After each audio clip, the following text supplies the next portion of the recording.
ఏమన్నాడు బిడ్డ తాత? ఎప్పుడు వస్తావు అన్నాడా? మరి నువ్వేం చెప్పినావు?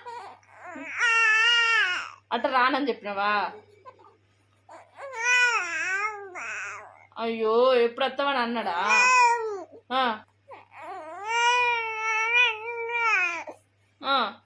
ఏ తీసుకుపోతాడులే, మా మొత్తడు బేట.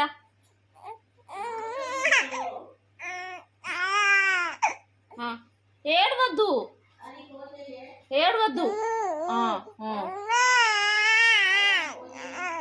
ఏడవద్దు. ఇక నువ్వు ఏడవకుండా మాట్లాడాలి. చెప్పు. రమ్మంటావా మరి వాళ్ళని? రమ్మందంతి రమ్మందంతి వస్తావా? వస్తాడు వస్తాడట.